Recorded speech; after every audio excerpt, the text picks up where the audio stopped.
Good morning student. Okay बेटा, पिछले video में हम लोगों ने क्या देखा था कि फाइनेंशियल मैनेजमेंट क्या होता है।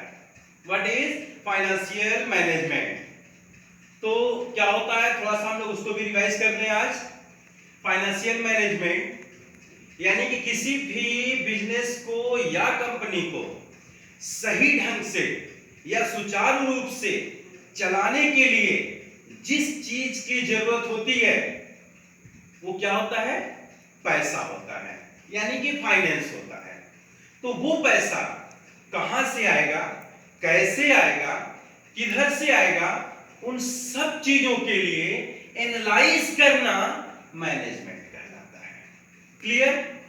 अगर कहा जाए कि बेटा फाइनेंशियल मैनेजमेंट क्या होता है, तो एक लाइन में केवल आपका जवाब होगा analyse of the finance is the financial management. यानी कि फाइनेंस की व्यवस्था कैसे करनी है, कहां से करनी है, उसको एनालाइज करना फाइनेंशियल मैनेजमेंट कहलाता है।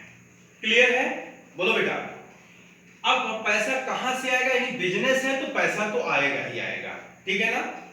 यानी कि पैसा क्या है कि बिजनेस का एक, समझ जाओ जैसे होता नहीं है कि एक बॉडी के लिए ब्लड की जरूरत होती है, उसी लिए बिजनेस में पैसे की जरूरत होती है।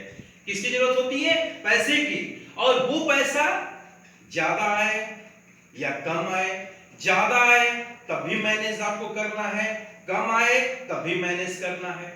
यानी कि अगर बॉडी में ब्लड ज्यादा हो तो हाई ब्लड बीपी, कम हो जाए तो लो बीपी। उसके लिए क्या करना? हाई बीपी से हम परेशान ना हो, लो बीपी से परेशान ना हो, उसके लिए क्या करना पड़ता है? हमें कुछ ट्रीटमेंट करनी पड़ती है। उसी तरह बिजनेस में अगर पैसा ज्यादा आ गया, उस पैसे को हमें कहां इन्वेस्ट करना है, कैसे करना है। अगर कम प्रॉफिट हुई है, उस प्रॉफिट को हम कहां इन्वेस्ट करें कि हम उसको मैक्सिमाइज कर सकें। इन सब चीजों को एनालाइज करना फाइनेंशियल मैनेजमेंट कहलाता है। ओके बेटा, अब हम आज पढ़ते हैं objective of financial management. Objective of financial management. Okay बेटा, ऑब्जेक्टिव का मतलब उद्देश्य, यानी कि फाइनेंशियल मैनेजमेंट का उद्देश्य क्या होता है। सबसे नंबर 1 पॉइंट, पहला उद्देश्य तो होता है हमें प्रॉफिट कमाना। प्रॉफिट कमा करके उसको और प्रॉफिट में करना, यानी प्रॉफिट को कहां इन्वेस्ट करें और हमारा बढ़ता चला जाए। ओके, मेन यही उद्देश्य होता है। यानी the main and foremost objective of financial management is to maximise the wealth of equity share holders.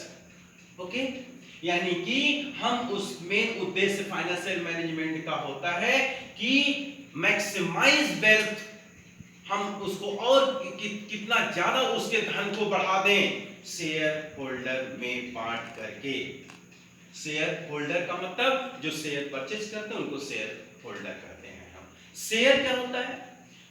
हम कोई भी कंपनी जब उसको कैपिटल की रिक्वायरमेंट होती है तो वो पब्लिक से पैसे लेता है, ठीक है ना।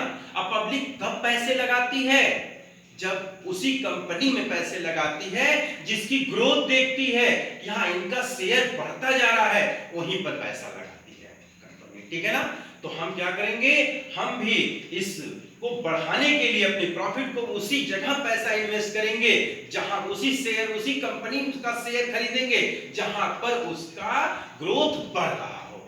क्लियर ना? वहां पे उसको हम इन्वेस्ट करेंगे। दूसरा क्या है? Maintenance of liquidation. भाई प्रॉफिट आती है, जब हमारे पास पैसा आता है तो हम क्या करते हैं? तभी हम उसको अलग अलग जगह पर रखते हैं। जब पैसा कम आएगा तो उसको हम सही तरीके से रख नहीं पाएंगे। क्लियर ना? तो वो लिक्विडेशन होता है। फिर उसके बाद क्या है? Proper utilisation of fund. जब पैसा आता है, कोई भी कंपनी हो बेटा, कोई बिजनेस हो, बिना सिस्टम के वो चल नहीं पाता। यानी एक एक पैसे का हमें हिसाब रखना पड़ता है।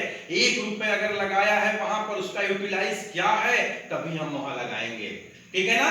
सही तरीके से उसको इन्वेस्ट करना, एक एक हिसाब बनाना, आपका प्रॉपर यूटिलाइजेशन हो गया।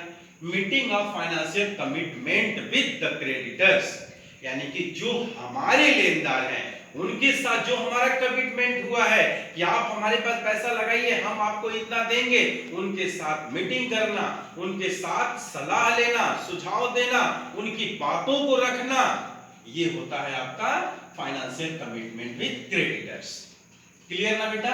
ये 5 हो गए, यानी मेन ऑब्जेक्ट इसका मिल करके क्या इसका पूरा टोटल करने के बाद क्या निष्कर्ष निकलता है, कंक्लूजन क्या होता है कि हम फाइनेंस को, अपने प्रॉफिट को किस तरह से हम इन्वेस्ट करें, किस तरह से यूटिलाइज करें, यही इसका मेन ऑब्जेक्टिव होता है। क्लियर है? ओके।